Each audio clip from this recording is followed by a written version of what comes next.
大家好，今天是2023年3月13号，比特币 20K 下方千金难买牛回头，视频连续提醒了4天，包括昨天视频也是在跟家人们交代，有听我建议 20K 下方做对的多单一定要给我抱住，不要做成短线。今天早上醒来是不是利润已经出来了？那等一下再来跟朋友们聊一下，还是有很多人在担心啊，硅谷银行倒闭啊，或者是什么其他银行倒闭啊，资金不是全部倒来这个币圈了。前面11号的时候 Discord 社群上面也是跟大家讲，我估计就是一个利好啊。美国银行系统客户的挤兑股价崩盘，他是对老系统的不信任啊，相信资金肯定会选择来这一个币圈。然后更早之前11号的时候也是跟大家讲，19700美金支撑是非常的强，你一定要给我重仓哦。去年的时候没有听我建议重仓的朋友，这一次就是非常难得的一个千金难买牛回头的位置，重仓现在一定要给我全部持有住啊！很明显的哦，等下再来跟大家聊一下这一个多方吞噬，或者是昨天已经 K 线出来，它就是黑吞噬啊，有黑手在这边杀出散户，马上没量直接吞，直接再吞。那这个 K 线到底要怎么来解读？或者是现在已经开始在震荡，有上影线了，上面是有一些压力，等下来跟大家讲。以及很多人在担心的会不会真的像08年金融危机？大家要知道08年的时候是没有比特币，现在是有比特币啊，所以包括等下来跟大家聊一下这个位置有没有可能会开启一波3浪的上涨，不一定啊，有可能还是在2浪整理的结构，以至于这一个到底是一个 ABC 还是一个1、2、3、4、5，这种说法是错的啊，不要听这种意见啊。我想跟大家讲，波浪精髓都没有学透，3浪会是最短的1浪吧。复盘之前可以订我们的 YouTube， 也可以用我们邀请链接注册交易，或者也可以加入我们 Discord 社群，上面有程序交易的买卖信号。我们先来看一下价格吧，就是 20K 不建议去做空啊，很明显的观察，黑手是很强势啊，那现在是已经非常的明显，没量直接把前面下跌的量全部吞掉，主力是高度控盘了。我们可以看一下全网的爆仓数据，前面是爆完多头，那现在已经开始爆空头了，可以观察一下，昨天空头是爆仓了 1.5 亿美金啊，更早之前11号是爆仓了7000万美金，然后更早之前10号的时候也是爆仓了7000万美金。我想跟大家讲，就是这一波下跌的低档 20K， 我个人是觉得非常强的一个支撑。有一个原因是这样子有些人是在数1、2、3、4、5，但是我的观点是，你这一个浪形精髓都没有学透，数这种浪形的话，都不知道到底会不会那个波浪理论。3浪不能是最短的1浪啊。当然，我个人的一个数法不是说100%，因为有时候浪形是后面走出来才会看得明显啊。当时是有跟大家讲，有没有可能这是一个 ABC？ 我估计的一个2万1的支撑位，后面也是给破掉。但是下来的话，现在的一个浪形很明显，也有可能这样子是一个 ABC。C 浪里面还有一个 ABC， 或者也可以这样子来数，这是一个 ABC。A 浪里面也是一个 ABC。那至于大级别有没有可能马上开启1、2、3、4、5的行情？这边是不是大3浪要开启？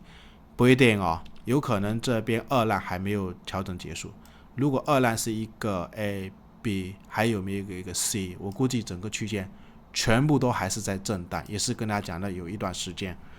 还不够，就是这样子大头肩底它右肩的时间，如果真的要复制这个左肩的时间是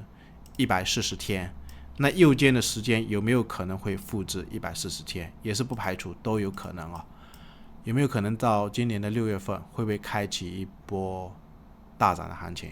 因为前面也是有跟大家讲过，比如说08年，比如说20年疫情的危机，当时这边有一个很大的头肩底，它后面上涨启动的位置就是左肩140根左右，150根然后右肩也是140根，150根左右，所以现在也不排除有可能主力就是有目的的在这边洗盘。然后短线我想跟大家讲昨天已经跟大家讲，当时价格还没有启动就是这是一根黑吞噬，黑手的吞噬，它量能是缩量的情况下都能把这一根大量给它全部吞掉。那思考一下，这个大量就是散户跟那一些纯的机构在这边杀出的量的，被黑手就是专家或者是主力，还是说市场一双无形的手，或者是自然现象？我的观点有可能就是自然现象，筹码被接走了，接走完以后，那现在又是一根大涨，把这一根 K 线都给吞掉。不过我想跟大家讲，短线是有一些压力哦。我们可以看一下，比如说均线图上面是有一个20 MA 压在头上，所以这个位置也是有一个压力区。然后想再跟大家提醒一下，今天晚上也要去留意一下，美联储在北京时间晚上11点半的时候要召开一次紧急会议。昨天是跟大家提醒了，有可能是不是已经在弱化这一个加息的预期？因为不管是硅谷银行倒闭，或者是其他的银行倒闭，这个 Central Bank 也是倒闭啊。我想跟大家讲，其实倒的越多越好，你不要去管它什么 USDC 会找什么其他的银行去合作啊，或者是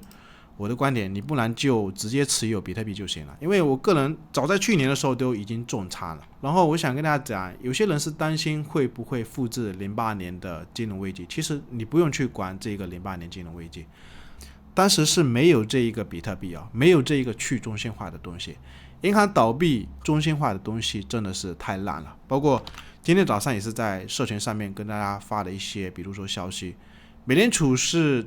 提醒财政部将会提供250亿美金的紧急贷款，但是耶伦也是在拒绝救助这一个硅谷银行。我的观点是不重要，重要的是比特币它就是可以解决这个银行倒闭啊。那你要先知先觉啊，如果前几天有听我建议 20K 敢买的话，现在也不至于，消息是满天飞啊。但是我的观点是不重要，重要的是就类似这一个彼得森博士讲的，美国银行倒闭，但是比特币解决了这个问题。所以我个人一个观点，对比特币就是一个大利好，倒闭，全部的资金不是倒来这个币圈了。那重演08年金融危机，我个人是觉得不重要，因为就是08年当时还没有比特币啊。现在如果银行全部倒的话，那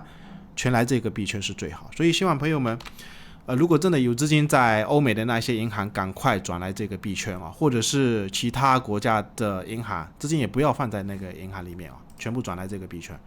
然后我们再来看一下比特币4个小时的丝绸线啊，它昨天是非常的强势啊，根本就不给测这一个60 EMA 的机会，现在是直接过了这一个60的 EMA，4个小时哦。那如果真的还在做空的朋友，有压回的位置，你该平仓还是要赶快平仓，或者是止损，该止损要止损。我估计有可能很多空方也是爆仓，当然爆仓其实没有什么，我个人也有爆过仓，去年开50倍杠杆的比特币也有爆过仓，包括前段时间这一波下跌的时候，有一个单子50倍的狗狗币也爆过反正就这样子吧，爆仓不重要，就是重要你看自己仓位的趋势，你在这一个期货里面控制的仓位，我个人是觉得没有利润的情况下，你最好还是1成到2成，等你有利润以后，仓位可以越滚越大，但是你如果在亏损的情况下，仓位可以减少，这也是一个方法，就类似那一个凯利公式你如果有看过那一个凯利公式，相信都知道仓位风险控管应该要怎么控管，最后还是一样，可以点我们的 YouTube。